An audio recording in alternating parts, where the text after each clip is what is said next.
Olá, sejam muito bem-vindos a mais um dos nossos comentários aqui da lição da Escola Sabatina. Nós aqui da equipe do InfoLição estamos aí hoje comentando a semana 2 dessa nova lição. E eu queria já falar para você, poxa, se você ainda não comprou a sua lição, você já deveria ter assinado a sua lição. Fica aí o apelo, assina a lição da Escola Sabatina.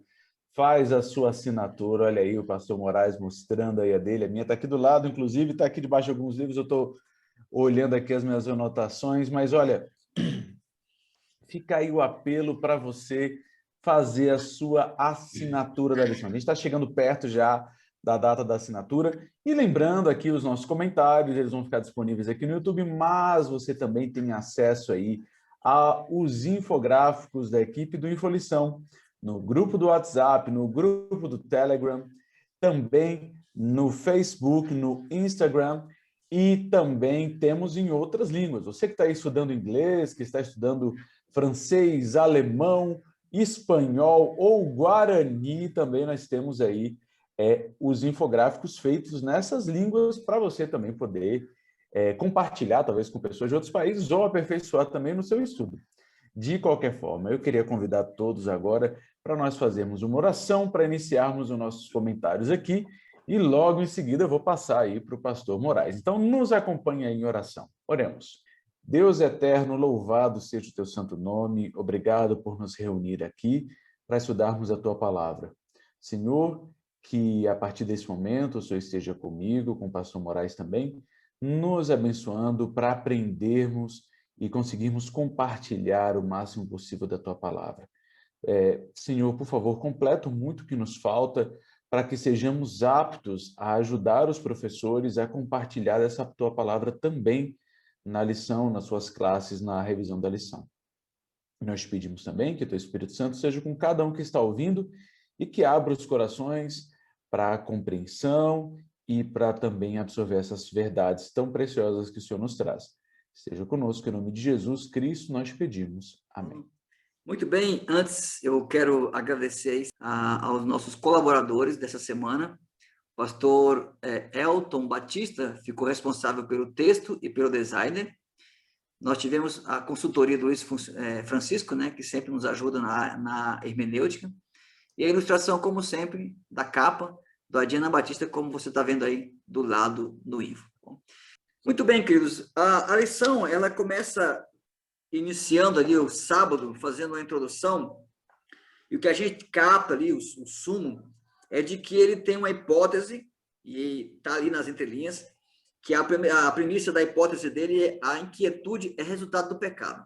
E ele também vai dizer que a inquietude, ela tem sua cura na pessoa de Cristo. E ele também vai afirmar que se o indivíduo não procura essa cura, ou seja, ele não tem essa paz em Cristo, ele vai procurar essa paz em outros caminhos e acaba caindo pelo lado da rebeldia. A lição vai falar de algumas inquietudes, eu consegui achar aqui umas 5 inquietudes, e a primeira inquietude que eu consegui encontrar aqui, na lição de domingo, coloquei aqui 2, pastor. Primeiro, uma inquietude provocada pela abstinência. Deus tira o povo de Israel e quer fazer uma modificação no seu modo de viver. E um dos principais modos de viver que Cristo queria era uma vida saudável. E aí, então, ele tira toda aquela comida e começa agora a alimentar o povo de uma comida saudável, vindo do céu. E o povo lá em Números 11:1, eles vão dizer que a comida que vem do céu causou a falta de apetite. Eles estão em abstinência, com saudades da carne do passado. E me parece que o fato de você ter que sair para buscar o maná, você ter que moer o maná, cozinhar o maná e depois fazer de um bolo, isso aí era um tremendo trabalho, né? E aí eles parece que havia uma preguiça. E aí você vai encontrar uma outra inquietude, que é a inquietude do saudosismo. Quer dizer, eles sentem saudades, é uma saudade da carne e dos pepinos lá. E essa inquietude, ela é burra, porque se você for lá em Êxodo 1, vai dizer o seguinte, que os israelitas ou hebreus eram oprimidos e forçados a trabalhar no pesado, Êxodo 1:11. Eram cruelmente tratados como escravos, Êxodo 1:13. eram amargurados pela tarefa árdua, Êxodo 1,14. E, por último, mostra que eles eram exterminados, até mortos, né? E eles preferem ter comer bem, mesmo em circunstâncias escravidão, do que comer mal e ter a liberdade. Então, essa inquietude, ela é burra. Uma coisa que eu acho interessante é que todas essas histórias que a gente vai ver, elas iniciam com uma ferramenta literária que é uma pequena história que vai resumir, vai introduzir um tema que o texto bíblico vai trazer. Que a gente vai ter aqui logo do verso 1, capítulo números 11, né, que é o comecinho aqui do nosso texto, do 1 ao 3, vai falar aqui de que o Senhor acendeu um fogo nos arredores, né, e esse fogo foi queimando e o povo precisou ali clamar. Moisés orou ao Senhor, o fogo se apagou. Aí a gente vai ter quase que uma certa dica do que aconteceria, não só do Senhor punindo o povo, como também dos problemas que viriam dos arredores, chegando até para dentro, né, até o centro do arraial. Mas dessa questão aí da comida, é curioso, né? Eles queriam comer peixe refogado, peixe com pepino refogado, né? Mas eu até brinco assim, porque pensa só, né? Eu fico pensando, a comida sem alho e sem cebola, realmente não vai ser, talvez, aquela comida, ainda mais a gente brasileiro, né, que ama um alho, eu mesmo gosto muito de alho e cebola, não vai ser aquela comida mais saborosa, mas todos esses textos, inclusive todos esses que a lição ela vai abordar, eles têm uma característica em comum. É o povo sempre transformando uma bênção que Deus deu para eles, que eles clamaram a Deus, que eles pediram para Deus, no livro de Êxodo, eles recebem essa bênção e agora eles tratam essa bênção como se ela fosse uma maldição. Então vamos lembrar, lá em Êxodo, ali, se eu não me engano, o Êxodo 16 mesmo, a gente vai ter então a gente vai ter o povo clamando, né? O povo implorando, falando, poxa, você nos tirou do Egito, onde nós tínhamos as panelas de carne e tal, para que a gente morra agora de fome.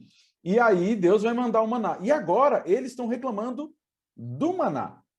A gente vai ver mais para frente também, vai falar de Moisés, né? Moisés, que foi o libertador que Deus deu, eles vão reclamar. A terra de Canaã, que é a terra que Deus deu, eles vão reclamar. Então, sempre vai ter essa dinâmica deles reclamando de uma bênção que Deus deu. E dentro dessa questão aí da comida mesmo, né?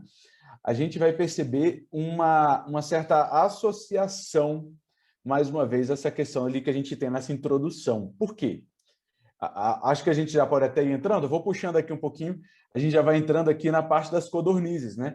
O povo reclama muito, né, que tem ali as codornizes ali e tal, e fala, poxa, a gente quer comer carne. E Moisés, ele vai orar a Deus e vai falar, poxa, Deus, olha o baita do trabalho que o Senhor me deixou aqui, né? Eu ia até falar que olha o pepino que você me deixou, mas não tinha nem pepino, né? A ironia no contexto, né? E Moisés, ele vai falar, Senhor, está muito difícil tal. E aí a gente vai ter uma certa dinâmica interessante. E que dinâmica é essa? Nós vamos ter Deus oferecendo uma bênção que vai sair do meio do arraial, e nós vamos ter Deus mandando o que o povo pedia, mas que é apresentado como uma espécie de punição. Então, qual é a bênção? Moisés, ele vai separar ali, então, 70 homens de Israel, eles vão estar ali no meio do arraial, que é onde estava o santuário, ali em volta ali da tenda da congregação, e eles vão receber, o texto bíblico vai dizer aqui, que ele tiraria um pouco do espírito de Moisés e colocou ali daqueles 70 ali, eles profetizaram ali. Até tinha alguns fora ali, eles acabaram profetizando também. O texto deixa bem claro que isso seria temporário, né? Está até aqui no verso 25, 24 e 25, diz aqui, ó, saiu por Moisés a referir o povo às palavras do Senhor, que era Deus prometendo que o povo teria carne, até Deus promete que teria carne para um mês, Moisés fala, como é que a gente vai comer um mês de carne? Ele fala, fica tranquilo, prometi. E é aqui, ó, juntou 70 homens, anciãos do povo e os pôs ao redor da tenda. Então o Senhor desceu na nuvem e lhe falou. E tirando o espírito que estava sobre ele, né, sobre Moisés, o pôs sobre aqueles 70 anciãos. Quando o espírito repousou sobre eles, profetizaram, mas depois nunca mais. Então a gente tem aqui deixando bem claro, dizendo que eles receberam o Espírito Santo, eles profetizaram, e depois eles não profetizariam mais, mostrando aqui a importância de Moisés, que a gente vai ver mais para frente por quê. E aí, quando vai falar das codornizes, Deus vai falar que ele recebeu as codornizes, o povo começou a comer, mas aqui vai dizer o seguinte, que as codornas caíram, né? As codornizes caíram em todo o acampamento e que o povo matou as codornas e estendeu a carne delas nos arredores do acampamento. Vamos lembrar onde Deus tinha mandado fogo. E quando a gente vai lembrar, os arredores do acampamento eram os locais associados com a impureza. Então, era onde você devia enterrar as fezes, onde alguém que estava cerimonialmente impuro deveria ir. Então, a gente tem ali o povo estendendo ali, que um certo contraste, dizendo o quê? Enquanto dentro do arraial se buscava Deus e se tinha o Espírito de Deus ali atuando, o povo ele se distancia de Deus. A gente vai ver essa lógica ela sendo repetida nesses textos. O povo vai se distanciando um pouco de Deus, e aí diz que ele vai morder, né? Eles vão morrer ali com as codornizes nos dentes, né? É uma figura... Então, para a gente ver que a bênção de Deus, que o povo considerava maldição, era realmente uma bênção. Mas o que o povo considerava bênção era maldição, né? Muito bem. E no domingo, na segunda-feira, nós temos uma inquietude causada pelo ciúme, ou inveja, né? Miriam era mais velha que Moisés. Arão também era mais velho que Moisés. Moisés tinha na sua vida uma dívida com Miriam. Miriam salvou. Tá? E agora, tanto o primogênito Arão quanto Miriam estavam numa hierarquia inferior a Moisés. Moisés lembrando que Arão era quem falava também, né? Moisés também tinha uma dívida com Arão. Miriam também era profetisa, né? Arão era o chefe do sacerdócio lá. Eles já eram grandes na hierarquia. Eles já estavam entre os três ali. Mas aí surge aqueles 70, né? Surge os 70. E aí é que entra uma coisa interessante que eu achei aqui, pastor Bruno. O verdadeiro motivo da inveja era o poder de Moisés. Mas o pretexto para a discussão foi a esposa de Moisés. Né? Porque o invejoso ele nunca admite o motivo da inveja, né? E aí ela vai dizer assim, olha, o motivo aqui é a sua esposa. Mas não era a esposa. Vai ficar muito claro aqui na história. E o texto dá a entender que Miriam foi realmente quem citou, foi ela a primeira.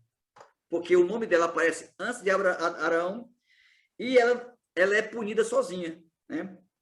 No versículo 10, Deus só pune Miriam. E se ele fosse punir por 15 dias ou 10 dias que fosse Arão, ele ficaria... Todo mundo enrolado. Todo mundo enrolado ali, na verdade. Né? Então, o verdadeiro ciúme dela era pela liderança de Moisés. Mas o pretexto foi a esposa dele. E o que mais me impressiona aí em toda essa história é a atitude de Moisés diante da rebelião. Né?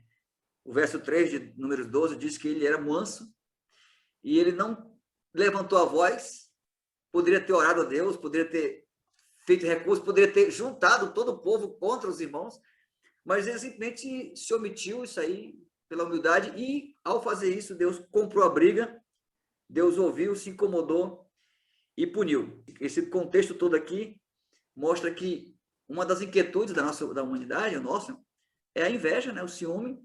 E lidar com o ciúme é uma coisa muito, muito estranha. Realmente, a gente percebe aqui, existe uma narrativa de poder, né? Usando aqui uma linguagem que a gente tem aí na nossa política. E realmente é quase que um jogo político, né? Tem uns ciúmes ali e uma jogada política, porque a linguagem que Arão e Miriam vão usar, eles vão colocar o quê? Porventura tem falado o Senhor somente por Moisés? Não tem falado também por nós? Então, olha só o que a gente vai ter. A gente vai ter uma profetisa, então é alguém que tinha realmente um contato com Deus, era uma profetisa, e a gente vai ter o sumo sacerdote, que é quem oficiava diante da presença de Deus. Então, nós vamos ter aí duas figuras importantes que se colocam ali como se elas tivessem uma importância equivalente a Moisés. uma importância equivalente a Moisés, e eles vão se apresentar ali como sendo uma alternativa a Moisés, realmente. Mais uma vez, a gente vai ter alguns questionamentos, né, algumas respostas a questionamentos, a bênçãos que Deus ofereceu que já haviam acontecido antes. Então, a gente vai lembrar que não é a primeira vez que a liderança de Moisés é questionada. Né? Não é a primeira vez que a liderança de Moisés é questionada. E, mais uma vez, Deus está apresentando aí a bênção que o povo recebeu e colocando isso em contrapartida, o povo apresentando isso como se fosse uma espécie de maldição, né? E o que a gente vai ver é o quê? Realmente, o pretexto era, né, que vai colocar aqui, por conta da mulher cuxita que tomara. A gente não tem muitos detalhes, né? A gente não sabe exatamente essa mulher cuxita quem era, né? O pastor Moraes colocou aí a possibilidade dele ter ficado viúvo e ter arrumado uma nova mulher. A gente também tem a possibilidade de ser a própria esposa, né? A própria Zípora, né? Tem uma possibilidade aqui que a gente tem aqui em Abacuque 3:7, e a gente sabe que ela era de Midian, mas tem algumas coisas aqui em Abacuque 3:7 que dá a entender que podia ser ela. Não vamos entrar nesse ponto aqui. Mas o curioso é que esse é um certo estopim para se questionar Moisés, né? Então, a gente vai ter um líder instituído por Deus, e nós vamos ver que esse líder ele toma uma atitude, até uma atitude de cunho pessoal, que insatisfaz os outros líderes, e eles começam a questionar isso. E Deus, ele vai, né? Até aqui a linguagem aqui, né, da lepra de Miriam, ele vai colocar aqui, acho bem forte aqui no verso 14, vai dizer assim: respondeu o Senhor a Moisés. Aqui, depois que Moisés e Arão fica desesperado quando vê que Miriam está com lepra, e Moisés vai e intercede, e Deus responde assim: respondeu o Senhor a Moisés: se seu pai lhe cuspira no rosto, não seria envergonhada por 7 dias, seja detida 7 dias fora da arraial e depois recolhida. Ou seja, Deus está dizendo que basicamente aquela lepra era basicamente Deus cuspindo no rosto de Miriam. Olha só que coisa pesada, né? E o desespero que bate nos irmãos, em especial em Arão, por ter visto aquilo, Arão ele vai falar assim: Senhor, não, que minha irmã não seja como um aborto nascido, né? Que tem as carnes comidas, e quando nasce, lembrando, naquela época, né, não tinha os procedimentos médicos que a gente tem hoje para retirar ali, né? Então, é uma imagem muito chocante que vai ter tudo dentro dessa história. E, mais uma vez, Moisés é apresentado ali, intercedendo pelos irmãos. Até o pastor Moraes colocou ali também, e aí é um ponto importante da gente ver como isso também afeta o povo, essa coisa. Arão não podia ficar com lepra porque ele era o sumo sacerdote. Então, se ele ficasse com lepra, ele estaria cerimonialmente impuro, então ele não poderia oficiar o sacerdócio, né, durante um bom tempo. E aí estava realmente todo mundo numa situação bem complicada. Mas olha só o que vai se dizer aqui, ó, no verso 9. E a ira do Senhor contra ele se acendeu e retirou-se. A nuvem afastou-se de sobre a tenda, e eis que Miriam achou-se leprosa, branca como a neve. Então, o que a gente vai perceber é o seguinte: primeiro Deus, ele desce a nuvem até a porta da tenda para falar com Arão e Miriam, né, para falar assim: olha, quem vocês acham que vocês são? Moisés é muito mais, digamos assim, meu amigo, muito mais próximo de mim do que vocês são. E aí agora a nuvem se afasta da tenda, ou seja, é quase como se ao Arão fazer aquilo como representante do povo, Deus estivesse se afastando. Então a gente percebe que tem realmente um peso muito forte tudo isso que aconteceu, mais uma vez, quando o povo, né, aqui na figura dos seus representantes, começam a murmurar e a tratar uma bênção de Deus, que no caso aqui era a liderança de Moisés, como se fosse uma coisa ruim, como se fosse uma maldição. E tanto é que a gente percebe isso que Deus ele vai falar o quê? Miriam, Deus cuspiu, né? Foi uma maneira de Deus cuspir na cara de Miriam, como se Deus falasse assim: olha, você não ofendeu só Moisés, você me ofendeu. Então, a gente tem essa figura bem forte aqui, né, dessa questão aqui sendo apresentada aqui, desse ponto aqui da história. Muito bem, a gente vai encontrar aqui uma outra inquietude que na parte de terça-feira, que é a inquietude do medo, né? Que causada pelo medo. O que o medo causa? O medo que paralisa e o medo que faz a gente duvidar de Deus. O que me impressiona nesse fato aqui é que lá em Êxodo 3, lá no início mesmo, Deus chama Moisés e fala assim: eu vou tirar esse povo e vou levar para Canaã. Não satisfeito, diante do povo, Moisés falou: Deus falou para mim, verso 17, que nós vamos sair daqui e vamos para lá. Agora, me parece que o texto aqui dá a entender que o povo ia para Canaã, na mente deles, ia ocupar um espaço, ia somar ao povo que estava ali. Dá a impressão que não era a ideia do povo, na cabeça do povo, que eles não iam conquistar. Porque eles diziam assim: não, a gente chegou lá, a praia está ocupada por esse povo, os montes estão ocupados por esse povo, o vale está ocupado por esse povo, não tem brecha para nós. Né? E aí aqui vem o medo, né? O medo faz as coisas ficarem maiores. Lá em Números 13, 28, diz que o povo é forte, como se diz assim: ó, Deus não pode com eles. Né? Lá em Números 13, 28 também diz que as cidades eram grandes e muito bem protegidas, como se Deus também não fosse capaz de arrombar a cidade. E aí eles colocam lá no 13, 28c, dizendo o seguinte: os gigantes são mais fortes, são fortes, somos parecidos com ele, com gafanhotos. O medo paralisante faz com que a gente apequene a Deus e agigante as dificuldades. Né?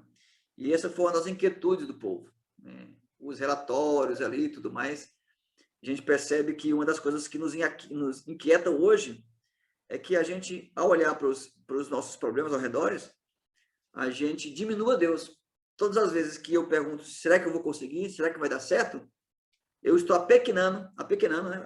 Diminuindo a pessoa de Cristo diante das dificuldades que me apresentam. Uma das coisas curiosas é, mais uma vez, né, aquele padrão que a gente vai ter em todo o texto, que a bênção de Deus é tratada como maldição. E uma outra coisa até que eu não comentei, que a gente vai ter ali um eco também na parte lá das codornizes, é o desejo de voltar para o Egito. É uma questão assim, como eu diria, é como se a bênção de Deus ela não fosse comparável, ela fosse um problema. E as coisas que o povo recebia em contrapartida dos inimigos fosse, na verdade, a verdadeira bênção. Então, a gente vai perceber, e aí, uma outra coisa que tem em comum com esse texto é o seguinte: aqui, pela geografia, a gente percebe que o povo chega num local bem tranquilo, num local bom. Era um dos locais mais bonitos, é realmente na porta ali, né, ali de Canaã. Como lá no comecinho, antes ali, no final do capítulo 10, a gente vai ter, se eu não me engano, no final do capítulo 10, a gente vai ter Moisés chamando o seu sogro, né, e falando: olha, vem com a gente, porque Deus vai fazer muitas coisas boas e Deus vai abençoar. Então, a gente sempre percebe aqui uma ironia. E essa ironia é: quando o povo começa a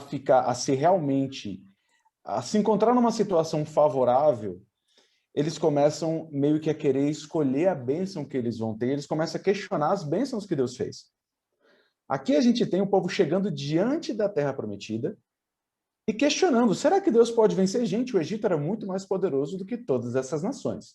Sem sombra de dúvida, sem a menor sombra de dúvida. Mas eles questionam agora se eles conseguiriam vencer. E ali, uma outra coisa que nós vamos perceber é que tem um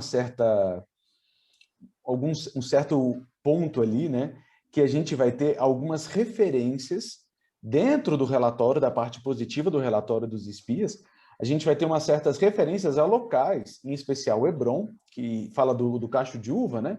O cacho de uva vem da região de Hebron, que era justamente a região onde Abraão tinha estado, onde Deus havia feito a promessa de uma nova nação. Ou seja, é como se Deus estivesse dizendo assim: ó, não tem dúvida de que esse lugar que está com problema, que está com gente complicada, esse é o lugar que eu prometi para vocês. Nós vamos perceber, e aí o povo ele quer fazer o quê? O povo quer voltar para o Egito. E quando o povo fala que quer voltar para o Egito, acontecem duas coisas. Josué e Caleb rasgam as vestes, né? Caleb já tinha argumentado ali: não, gente, olha, é bom, tem problema, mas Deus vai nos dar a vitória. E aí, quando o povo começa a falar: vamos voltar para o Egito, Josué e Caleb rasgam as vestes. E aqui vai falar no verso 5, então Moisés e Arão caíram com seu rosto perante a congregação dos filhos de Israel. Então, olha só o que vai dizer aqui. Aí continua, no verso 6, Josué, filho de Nun, e Caleb, filho de Jefoné, dentre os que espiaram a terra, rasgaram as suas vestes. A ideia aqui é como se fosse uma blasfêmia tão grande que na hora ali, os que se davam conta do que estava acontecendo realmente se tocaram o absurdo que era falar voltar para o Egito. E aqui, já entrando um pouquinho já na área da aplicação, aí, roubando um pouquinho aí da função do pastor Moraes, a gente vai percebendo o quê? Que o povo, eles pensam no agora, no momento, naquela recompensa imediata, e eles esquecem a verdadeira recompensa. E isso leva o povo a fazer o quê? A murmurar, a reclamar, a falar, não, mas eu queria diferente. Ah, não, mas eu queria mais, eu queria diferente e tal. E a falta de fé no poder de Deus, que é o que Deus vai falar assim, Deus vai falar, poxa, depois de tantos sinais, tantas coisas que eu fiz, esse povo ainda não acredita em mim? A falta de fé vai levar esse povo a fazer o quê? A questionar. E o grande ironia é, eles tiveram fé quando eles não tinham nada. Agora que Deus já tinha se provado, digamos assim, a fé deles estava rala, né? Não tinham ali no que crer para continuar.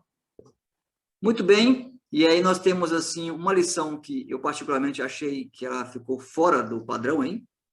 E eu vou rapidamente falar que Moisés, como intercessor, ele tem um zelo pela reputação divina. Ele fala, o que vai ser, o que vão dizer de ti, né? E também ele exaltou a misericórdia divina. Então, Moisés, na intercessão, ele fez essas duas coisas aí. Mas, continuando nas questões das inquietudes, a última da semana, que eu quero mencionar aqui, de quinta-feira, é a inquietude da culpa, né? Do remorso. O povo se tocou que havia cometido um pecado contra Deus e agora eles querem corrigir cometendo uma nova desobediência. E aí você vê que existe uma diferença entre o arrependimento e o remorso. O arrependimento, ele é um sentimento pelo pecado cometido e magoar um Deus que te ama, né? O arrependimento, ele é uma confissão de pecado, é uma confissão e um abandono. No caso do remorso, não, o remorso, ele é um sentimento causado pela consequência do pecado. O pecado, o remorso, você até admite o pecado. Admitir não é confessar. Você admite que errou. Agora, qual que é o passo final aí da questão do arrependimento? O arrependimento um arrependimento, é um abandono e há um endireitamento de vereda. Eles admitiram o pecado e, ao invés de obedecer a Deus, não, eles causam uma nova desobediência. Quando Deus falou assim, vocês devem ir avançar, ir para a guerra. Eles não foram. Agora Deus falou assim, vocês não vão mais. Vocês vão morrer agora, não mais na guerra, vocês vão morrer agora no deserto. Aí eles, não, agora nós vamos. Então eles cometem uma nova desobediência, uma nova rebelião. É isso que acontece, a diferença entre o arrependimento e o remorso. Para você que nos assiste aí, da área da homilética aí, para ficar muito claro, quando você, por exemplo, um homem trai a esposa e ele se arrepende, ele fala, como é que eu fiz isso com essa mulher? Né? Jurei amor a ela e ela... Como é que eu fiz isso com essa mulher, a mãe dos meus filhos? É o arrependimento pelo mal que você fez. Agora, o remorso é o seguinte, e agora? Eu sou pastor, eu sou ancião da igreja, vou ser disciplinado, meu nome vai para a rua, eu vou ficar desmoralizado. O que é que eu fui fazer? Isso é o remorso. Não é o arrependimento pelo mal causado, mas é o arrependimento pelo mal que você vai sofrer. E aí causa... você consegue ver essa diferença aí do arrependimento e remorso quando o povo ouve a notícia de Moisés, diz, vocês vão morrer no deserto, eles são tomados por um remorso e querem corrigir o erro deles cometendo um novo erro. A gente vai perceber que realmente o povo chega a ser irônico, né? Porque o povo queria abandonar Deus, o povo queria voltar para o Egito. Aí Deus lança sobre eles maldição. E aí o que a gente percebe eles não teriam, digamos assim, a possibilidade de voltar para o Egito. O que eles queriam, eles não teriam. E o que eles teriam, né? Deus vai falar, as suas carcaças vão... Deus ouve Moisés, O pecado deles era um pecado, e Deus, inclusive, considera ali, acabar com tudo ali na hora, né? Fala, eu vou matar todo mundo aqui, só vou preservar esses poucos aqui, e Moisés vai, clama, e Deus fala, tudo bem, eu vou ouvir você, mas ele fala assim, agora vocês não vão sofrer a consequência, mas vocês vão. E aí, quando eles ouvem de que eles teriam que terminar a sua vida no deserto, aqui vai ter no verso 39, vai falar aqui, ó, falou Moisés essas palavras a todos os filhos de Israel, e o povo se contristou muito. Esse se contristou muito é uma linguagem que geralmente fala para chorar os mortos, né? Para quando alguém morreu, ou seja, é como se eles estavam chorando ali a morte deles no deserto. E aí vai falar: levantaram-se pela manhã de madrugada e subiram ao cimo do monte, dizendo: eis aqui, subiremos ao lugar que o Senhor tem prometido, porquanto havemos pecado. Aqui a gente vai à tentativa de fazer justiça pelas obras, né? Eles saem cedo, tudo aquilo que eles deveriam ter feito enquanto estavam sob a guia do Senhor, eles não fizeram. Então eles saem cedo de madrugada, eles vão à batalha, mas não era aquilo que Deus falava. Na prática, eles só mostraram o quê? Eles continuavam não ouvindo a Deus. Não era uma questão do que eles deveriam fazer, de onde eles deveriam ir, era uma questão deles ouvirem a Deus. Era uma questão deles terem fé no que Deus estava dizendo. E eles simplesmente mostraram que eles não tinham fé. E aí o pastor Moraes bem colocou, né, na nossa experiência de pastores com igreja, a gente às vezes vê essa situação, né? Às vezes a gente vai falar de alguém, infelizmente a gente tem que fazer isso eventualmente, às vezes a gente vai disciplinar uma pessoa, tem pessoas que realmente recebem, entendem, aceitam, tristes, às vezes um pouco indignadas com a situação, como ela se desenrola, mas tem pessoas que elas simplesmente não entendem e às vezes tentam até manipular as situações simplesmente para fugir ali da disciplina, né? Tentam, não, mas eu vou fazer isso, eu vou recorrer e tal. Continuam mostrando que não estão ouvindo, né, o que a palavra de Deus diz.